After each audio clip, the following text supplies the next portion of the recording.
Kasih kami dengan para calon ya yang mungkin kalau masih pernah ikut yang kemarin kita udah kasih tahu sebenarnya apa yang kita kasih, tapi saya jelaskan lagi. Komunikasi kita adalah soal komitmen perjuangan bersamanya. Ya, jadi Projo tentunya akan berkontribusi ya. Kita akan berkontribusi dalam bentuk mengaktifkan kembali posko-posko perjuangan rakyat Projo yang kemarin waktu di Pilpres itu kita aktifasi kembali, kita petakan sesuai dengan konteks kabupaten kotanya atau provinsinya ya, kita lihat juga konteks politiknya ya, bagaimana relasi partai-partai ya di antara gubernur, calon bupati, calon wali kota, jadi kita lihat juga sehingga akan timbul efisiensi ya, efisiensi perjuangan itu juga penting. Jadi pasukan darat Projo akan bergerak ya, canvassing, sosialisasi, manuver event dan seterusnya. Dan ini juga akan dibantu dari DPP dan juga beberapa DPD yang capable ya. Itu adalah serangan udara melalui media sosial dan media mainstream. Jadi yang kita berikan nanti setelah kampanye dimulai, bahkan pra-kampanye pun kita sudah melakukan cipta kondisi untuk memastikan calon ini siap tempur begitu ditetapkan oleh KPU. Dan beberapa tempat malah teman-teman Projo berada dalam tim koordinasi inti untuk mengendalikan juga proses kampanye daratnya. Jadi itu dari saya. Yang kedua apa tadi? Apa? Iya. Kalau per hari ini Projo tercatat di Kumham ya sebagai ormas nasional, ormas politik multisektor ya. Sampai hari ini masih seperti itu dengan Ketua Dewan Pembinanya Pak Jokowi. Mengenai transformasi Projo ini memang terus terang akan menjadi isu krusial di Kongres ketiga ya.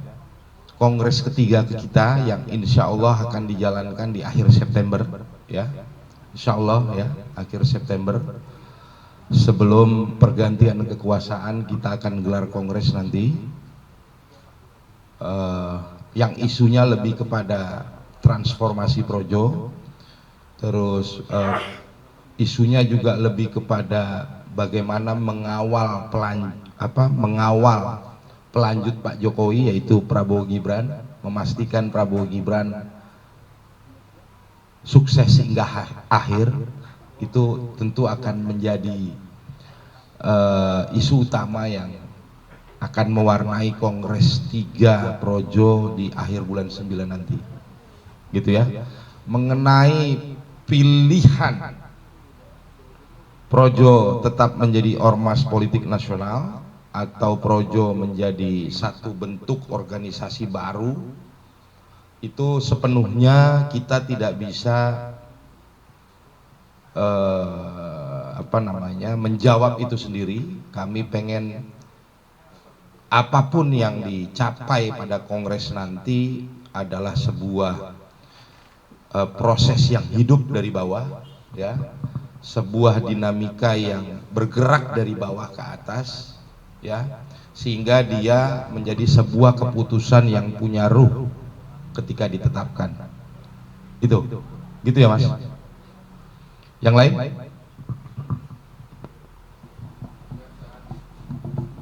Iya, jadi Kongres adalah forum tertinggi dalam mekanisme organisasi yang kita jalankan. Jadi semua hal akan dibahas di dalam Kongres 5 tahunan yang menjadi Kongres ketiga besok di akhir bulan 9 ya, semua hal akan dibahas, bentuk organisasi ya, kepengurusan ya, isu, hal-hal strategis semua akan dibahas karena dia forum tertinggi. Bahkan aturan organisasi pun bisa dirubah di saat kongres itu. Tapi yang perlu kami tekankan bahwa apapun yang akan diputuskan di Kongres 3 nanti, kami DPP tidak akan berupaya apa namanya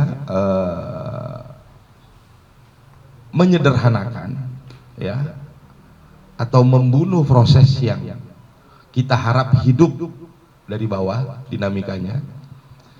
Kami pengen ada pikiran-pikiran, ide-ide, usul-usul, gagasan yang orisinil yang muncul dari bawah.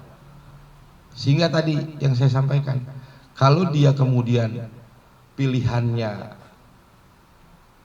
akan seperti apa ke depan, itu menjadi keputusan yang memiliki ruh, karena dia lahir dari bawah. Dia bukan sesuatu yang kita coba rekayasa atau kita politisasi di dalam forum kongres gitu loh. Kami pengen itu gagasan itu munculnya dari teman-teman di daerah. Ya. Jadi semua kemungkinan bisa terjadi. Ya. Saya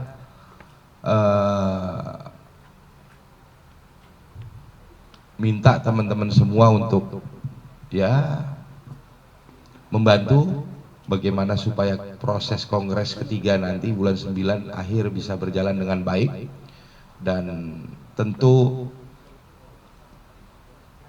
kongres ini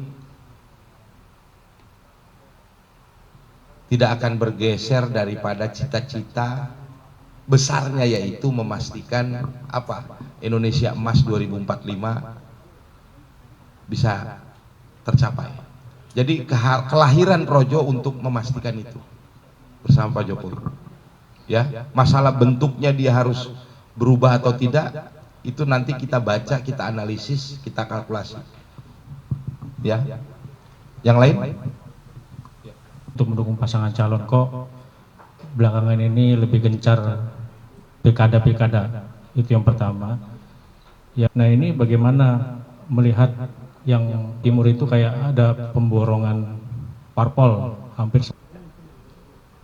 Mungkin kok Projo kayak partai politik ini, pilkada direspon segala macam ya. Kan itu sebenarnya sudah kita jelaskan sejak awal.